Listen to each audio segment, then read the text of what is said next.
There's more to Waikiki than high-rise hotels, beaches under the sun, and a good time. Throughout here in Waikiki to Diamond Head, there's stories that are gone untold, and we're going to tell those tonight.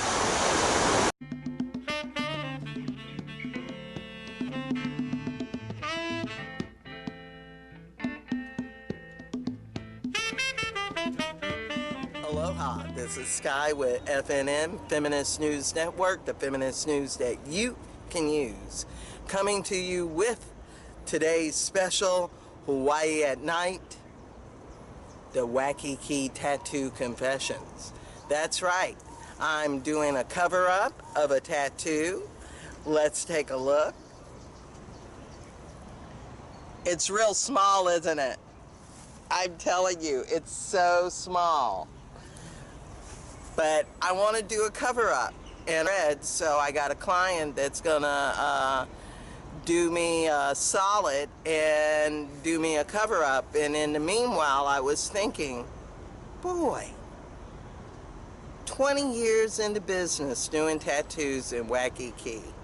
I bet he has a lot of stories, and we're gonna hear a few. So let's do this. Waikiki Tattoo Confessions. Ooh. All right. There's plenty of tattoo parlors in Waikiki, but I'm going to a Pacific one.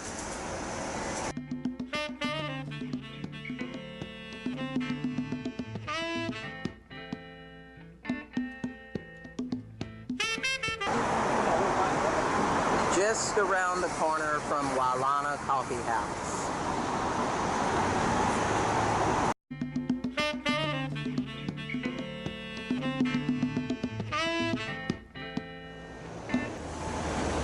We finally come to Discovery Bay Center.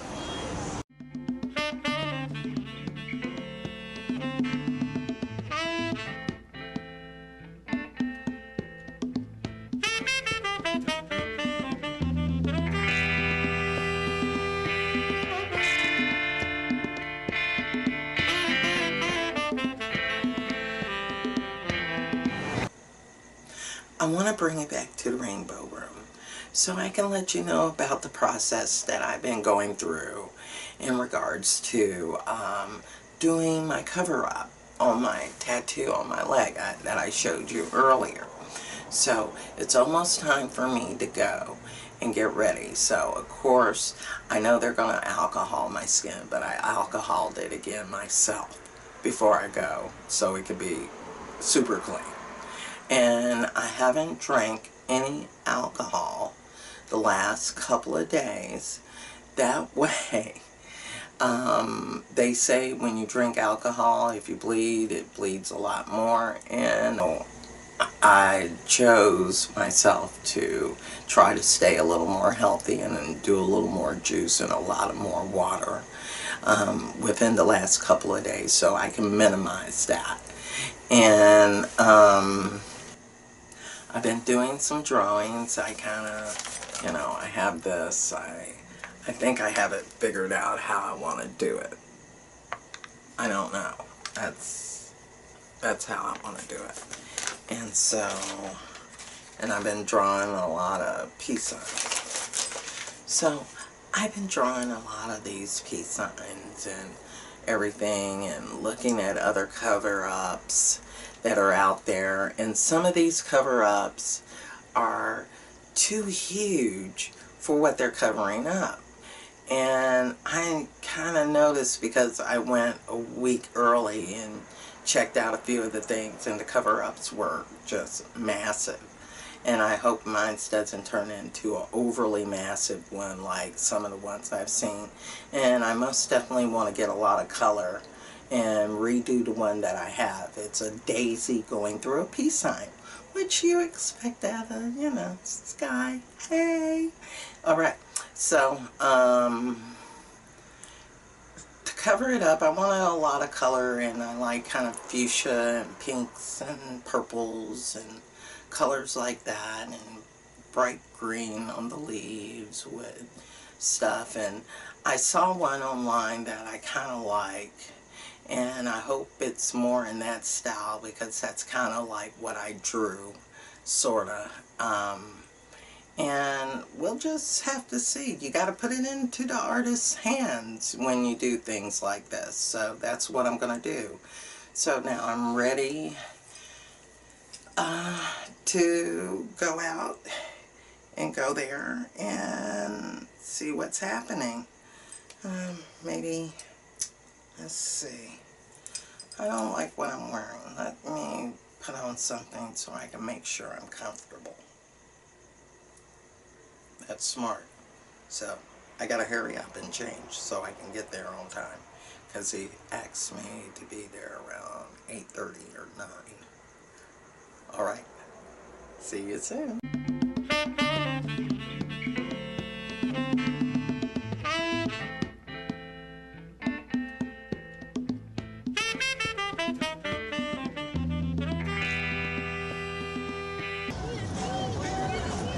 As I walk into the sea of people into Waikiki, I stop and think, I can't wait to get my tattoo. Ah!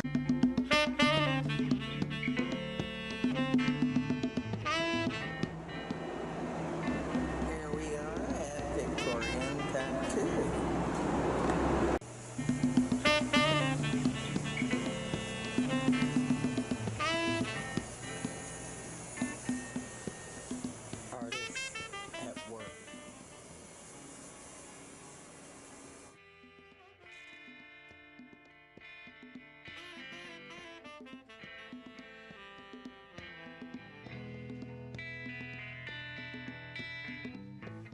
Built a woman's size. That is a nice tattoo. I love it.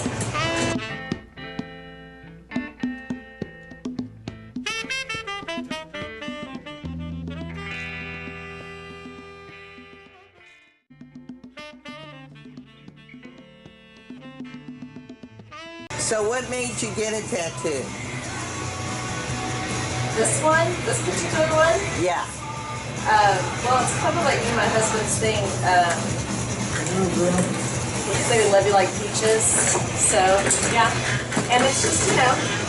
Give him what he likes. Give him what he likes. No, it's not a hard thing. It's a peach thing. Yeah. How did you become a tattoo artist, besides going to school? Started getting tattooed. I grew up in San Diego. San Diego's got a huge tattoo culture. Oh yeah, I lived in San Diego for a minute. You know, huge tattoo culture. You know, I started drawing on my arm as a kid. You're covering up. Okay. Does everybody share these colors? These are some cool colors. Yeah, everybody shares colors. Do you do cover-ups a lot? Yeah, cover-ups a lot, yeah. Yep. You've had like some real gnarly cover-ups, huh? Yeah, some gnarly ones, yeah, for sure. What's your worst kind? To do on the leg or the back or the neck or? Cover-ups that had a lot of black in them. Oh, those are the worst kind. Those are the worst. What would be your ideal cover-up? Like, what would be the best tattoo you would like to do? Something with my designs on it, some weird designs. You know, my weird artwork, I kind of like that stuff. How often do you get people that come to you and say, do whatever you want? Not very often. Do you remember the last time somebody has? No, not here. Not here? Not at this shop. Oh, man. Other shops, yeah.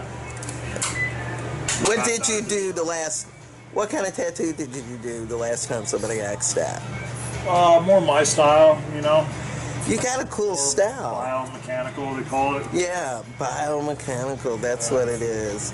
It looks almost science fiction. Oh my God, those colors are awesome. They're luscious. You like those colors? I'm in love with those colors. Those colors are deep. Just kind of street shop, Just do. pick it off the wall and pick it off the wall and pick it, you know. Yeah. You know, there's not a lot to say. You just do what they have on their phone, and that's about it, you know. Yeah. Just fine. It's just not a lot of artistic. You know. Well, if you want to go biomechanical with the flower, man, do it. No, I mean, we'll do that with like the stem, maybe a little bit. Most definitely with the peace sign, right? Yeah, like we'll do something like that, you know. Cause I'm all for it. Cause like, look at my soul heart. That's almost biomechanical. Yeah, it's almost bio. It's kind of the same style. Yeah, I designed that. Right. So we got similar tastes in. Yeah, it's got like a. Here's the stencil, boys and girls. Good. This is just a flower, but we're gonna go like my soul heart and go biomechanical on the stem and the peace sign. Your best cover-up story. This cover-up story? I mean, the only cover-up story that I know of is like people get their significant others tattooed on them, or their girlfriends or their boyfriends, and they end up coming back, and you know, we tell them too. You know, like it's bad luck. It's definitely bad luck in the tattoo industry to get your girlfriend or your wife's name tattooed on you. Oh, really? Yeah, way bad luck. You know, we'll even tell people. You know, I've known people that have been together for a decade and they've gotten their name. They said finally they get their name or their wife's name tattooed on them, and next thing you know, a few months later, like they end up getting divorced. Or, Whoa, it's like. yeah, for sure. So getting the name tattooed is almost like getting a curse then. Yeah, for sure. Yeah. Whoa. I mean, I've known people that have gotten name tattoos, and it's not for everybody, but you know, it's definitely bad luck. You know, to a lot of tattoo artists. You know, a lot of people get their name, their girlfriends. I did a tattoo on a guy the other day, and you know, I was busy at the shop, so I didn't really ask him. You know, so he's like, "Oh, I want this name," and I thought it was for his daughter. And so I'm all set up, and I'm tattooing him, and I was like, "So is this your girlfriend, or is this your daughter's name, or your kid's name?" And he's like, "No, it's my girlfriend's name." And I just I didn't look at him. I just didn't fucking say anything. I was already doing the tattoo, but you know, it's fucking bad luck, you know. We'll find out later. We'll find out, you know. Like a lot of people, you know, the guys think it's like a romantic thing, you know, and girls actually get freaked out by it, you know.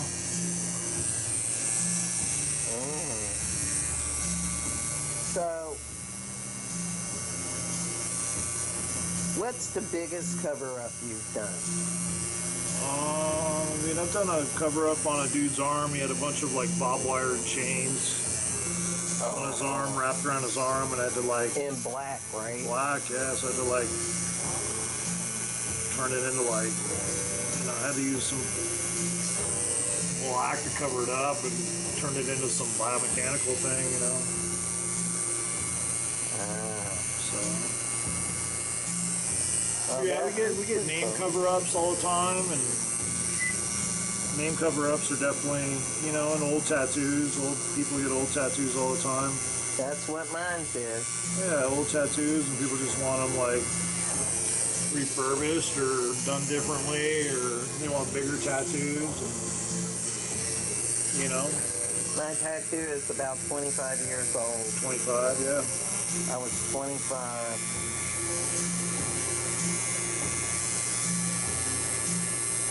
Yeah, and you know, back in the day, you know, it was a rad tattoo, you know, but times have changed a lot, you know, and the longevity of small tattoos doesn't last very long. You know, like getting bigger tattoos, you know, stuff that you can see. You know, sometimes you get those really small stuff even later on in life, you know, you don't really know what they are. Yeah, it's like as it was getting older, it was turning into a blur, like, what is it? Yeah, that's just because you didn't have enough skin on the outside to kind of like you didn't have enough like space in between everything to kind of make everything out, because your skin gets, everybody's skin gets old and the sun hits it. And, you know, I'm way scrape it darker with than their, I used to be. You know, but you got light skin though, you know what I mean? Yeah. So what type of skin is the best to do? Does it matter? Does it make a difference? No. I mean, there's skin. Yeah, like, it just depends on the design. It depends on you, not the skin you're in. I've had really, really dark, you know, black African skin, you know, and like, but they want a portrait, and that's just not good, because you're not going to be able to get a portrait out of it, you know. Like if you were to do a, you know, and you try to like talk them into something else, like something that's more, that'll last on their skin. So I always like refer back to that movie Blade, you know, with Wesley Snipes, and having that real thick tribal, you know, like that stuff holds up really well, and that to me looks really badass on darker skin. He did look badass with that. You know, and sometimes you tell people that they don't like that, you know, because they want to do a portrait of their daughter or their significant other, and, you know, and that's the only part that sucks, is just trying to tell somebody like that's not going to work with your skin. You know, but people want what they want. It's a tattoo dream out there. It's a tattoo dream. But I'm sure down the road, like in another 10 years, they're gonna have inks that will stay, that you'll be able to tattoo any kind of skin that will really stand out. So what's the newest technology in tattooing right now?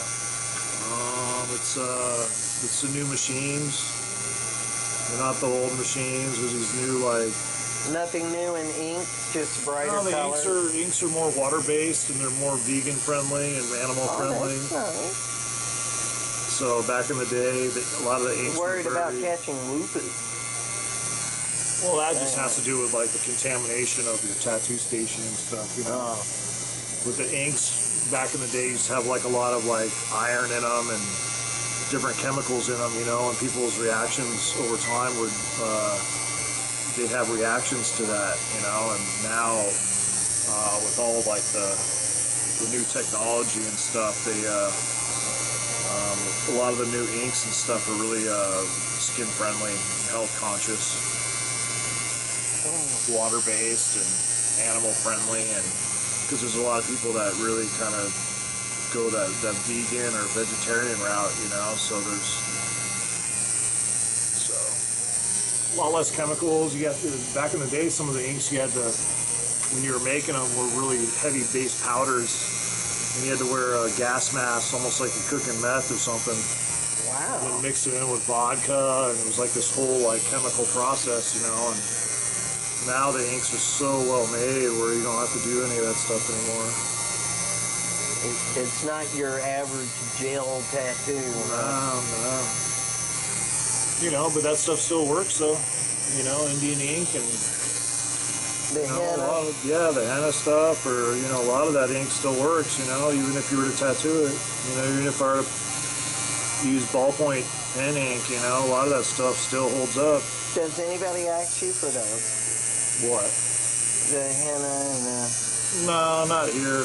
There's some people, I just tell them to go on the strip. Oh, yeah, there are people there. There's a few down there that do it. All right. I would like to do, I would just like, if I had any of that stuff, I would just do it on myself. You know, all right, cool. for passing on the work to others. Yeah. See, you're righteous. That's a good heart, a good soul. Yeah. But no, henna's cool. Henna's definitely cool. I've definitely messed with some henna before. Definitely messed with some henna. So what's the most spiritual aspect of the tattoo? Like, has somebody came in and like, I gotta get this cross, I have to have this symbol, yeah, anywhere from the Om symbol to Buddha to, you know, old Japanese mythology to, you know, people get Jesus hands or the cross on them, or, You know, some people get tortured Jesus on them. You know, there's a lot of different spiritual aspects to it. Do you do cover-ups of any of those? Yeah, some people get that stuff done when they're younger, and then end up changing their mind, or you know, or they'll get satanic stuff on them, and they'll end up getting that stuff removed and want to do more, you know, like spiritual stuff. You know, I've done that stuff too, where, you know, people get more satanic stuff and want to get it covered up because it was what they did when they were kids. Yeah. Or we all grow up. Yeah, or like people get, you know, there's a couple companies even in Los Angeles where, you know, they do free cover-ups if you're gang related. So you're going to a Steve Butcher seminar? He's in town? He's in town. I'm going to a Steve Butcher seminar tomorrow. Wow. He charges anywhere from $300 to $400 an hour. Wow. Crazy thing is, it's just a young kid, man. Oh, is he like Banksy or something? Or Not Banksy, but he's just really good at tattooing. He's amazing at tattooing.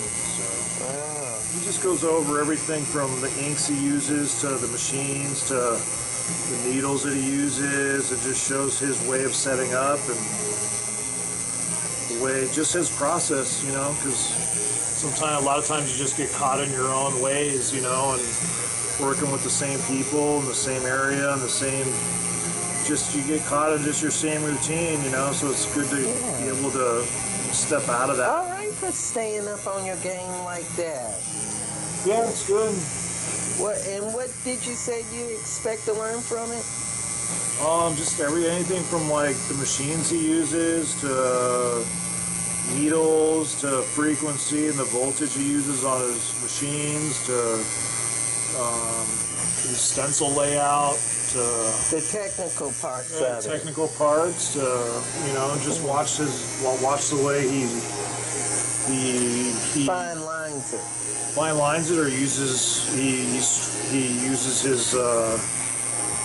his arm movement too. Oh, how's he stroking? How actually fucking tattoos and how he pushes it in, how he gets a large amount done in such amount in a short time. And ooh, you know, that's something. That's worth the money right there. Yeah, it is. To learn how to do a whole lot in a short amount of time. When I found out he was coming, I actually tried to get a tattoo session by him. And then I heard he sold out. No, already. Well, a spot opened up, and then my buddy called because my buddy owns the shop there where he's having the seminar.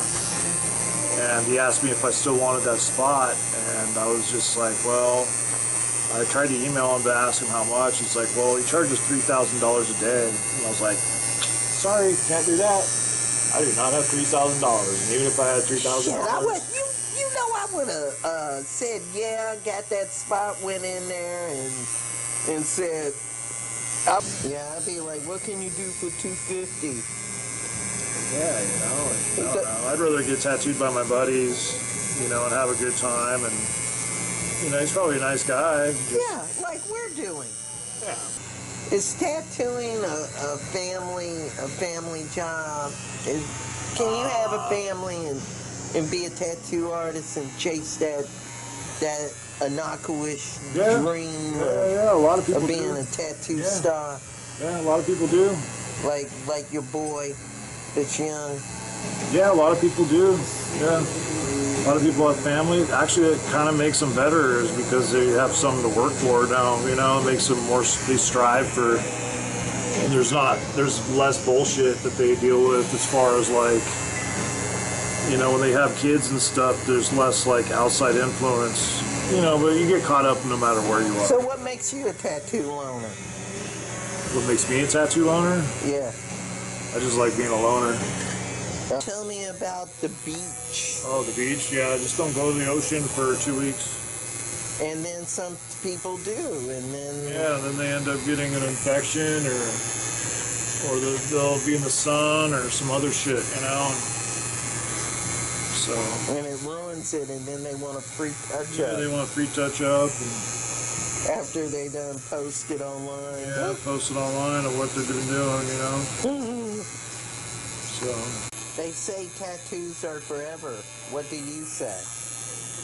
Yeah, until you die. You know, I think they even go with you to the afterlife in some aspects. You know. The cover up is complete. Well, it's not done yet, but we'll just get that part in, and then we'll start bringing it out more as we do the stem and everything. All right. More.